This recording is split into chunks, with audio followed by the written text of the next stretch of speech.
आंदोलक विद्यार्थी आहेत इथे उपोषणाला पण बसले आहेत. आज 14 दिवस झाले. एकीकडे सरकार सांगते आम्ही आदिवासीच्या हिताचे निर्णय घेतोय, परंतु आज आमची पोरं 14 दिवस झाले उपोषी आहेत, तरी आमच्या ज्या शैक्षणिक आणि शिक्षणाच्या संबंधित संविधानिक मागण्या आहेत त्याकडे दुर्लक्ष करत आहेत.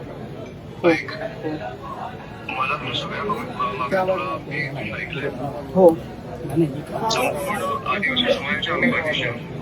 धन्यवाद सर. हो,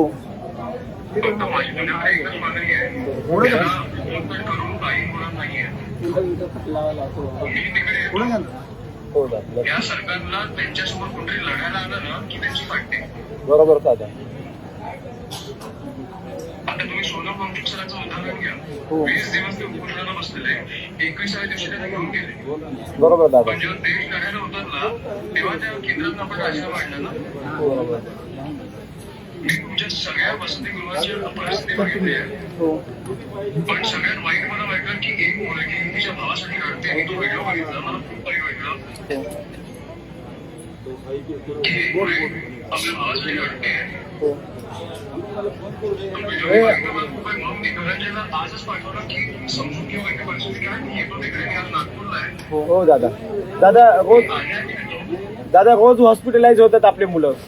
मी तेच बोलतोय की हे विषय सोडा. तुम्ही हॉस्पिटलाइज होऊन सरकारला अजिबात फरक पडत नाही. हो दादा. आपल्याला आपली ताकद रस्त्यावर दाखवायला लागणार आहे. दादा नक्कीच उद्या येणार आहे. गृहमंत्री त्याला जाऊन भेटू आणि त्यांच्याकडनं तुमचं काम करू. हो दादा. त्यांना विचारा क्लिअर उद्या येणार आहे. फरक नाही पडत आहे हे आपल्याला तर कळलं ना. आपल्याला आपली ताकद रस्त्यावर दाखवायला लागणार आहे. जे आपले वस्ती राहतात दादा ते पण मध्यवर्ती ठिकाणी पाहिजेत आपल्याला. खूप 2 तास दादा इथून बसनी जावं लागतं. आतमध्ये सिटीमध्ये कॉलेज असतात.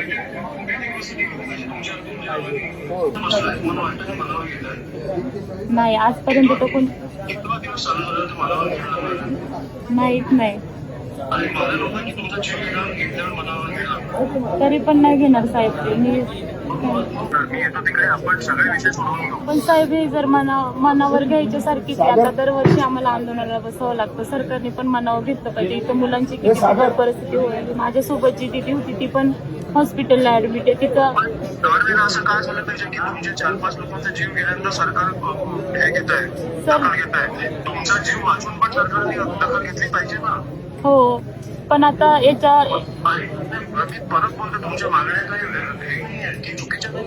तुम्ही तुमच्या हक्कासाठी लढताय. ह्या गोष्टी करू नका. मी आले येतो तिकडे. आपण सर जो मंत्री असेल त्याला भेटू जाऊ हो चालेल. आणि ते व्यक्त करून घेऊ. कारण पुण्यात अनेक जागा आहेत ज्या 2-4 वसतिगृहासाठी होऊ शकतात. ग्रामीण भागातले पण वसतिगृह आपण चांगलं करून घेऊ शकतो. हो चालेल. काय महाराष्ट्रात काय तब्येत करून ठेवली आहे.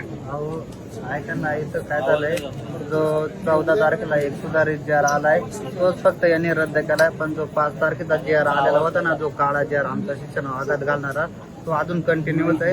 आणि हे प्रसार माध्यमांच्या मार्फत काय सांगताय का तो जी.आर. आम्ही रद्द केलाय, पण जो जी.आर. मेन आलेला आहे तो अजून चालूच आहे नाही का. असं फक्त हे आदिवासी विकास मंत्री आमच्या हातावर तुरू देण्याचा प्रयत्न करताय. अशी घटना होऊ राहिल्या आणि सगळ्या प्रसार माध्यमांच्या मार्फत ती बातमी पसरावर आली. मी परत त्यांना बोललो तेच तुला सांगतो. उपोषण आहे त्यांना अवकाळ येत नाही. तुमचा जीव जायची वाट नका बघू. त्या मुलीचा मी व्हिडिओ बघितला की माझा भाऊ उपोषणाला बसला. मी सरकारला माफ नाही करणार. सरकारला अजिबात फरक पडत नाही.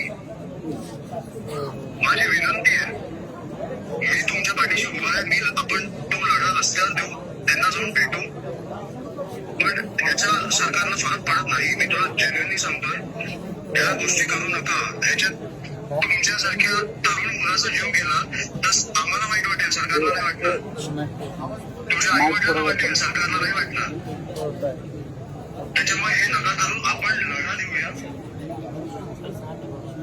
उत्तर नाहीये साहेब, तुम्ही लवकर इकडे भेट द्यावा. आम्ही लवकरच मी आज नागपूरला आहे. मी आले तुम्हाला भेट देतो. हो चालेल. ठीक आहे. एक मिनिट तुमच्याकडे येतो पण मी तुम्हाला भेट देतो.